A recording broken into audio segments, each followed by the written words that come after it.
और अब इसके साथ ही नाज़रीन आपको बताएं कि हुकूमत की जानिब से चिकन और आटे की कीमतों में वासिया कमी के असरात से आवाम अभी तक महरूम हैं। इसी हवाले से मज़ीद रिपोर्ट कर रहे हैं गुजरांवाला से हमारे नुमाइंदे रफ़ाकत अली।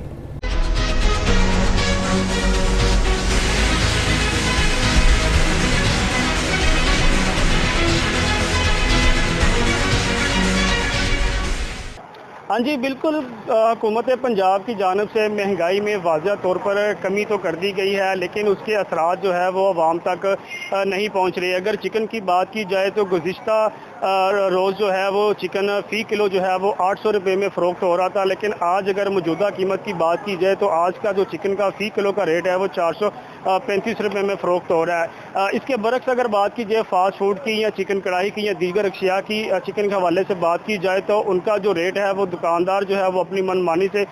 जो है वो फ़रोख्त कर रहे हैं। खुद साख्ता महंगाई जो है वो हमें यहाँ पे देखने को मिल रही है। इसी तरह अगर हम नान और रोटी की बात की करें तो रोटी की जो कीमत में है वो वज़ीर-ए-आला पंजाब मरीम नवाज़ की जानिब से जो है रोटी की कीमत में 16 रुपये और उसकी नान की जो कीमत है वो 20 रुपये मुकर्रर कर दी गई थी। लेकिन कुछ नान भाई ऐसे हज़रात यहाँ पर मौजूद हैं जो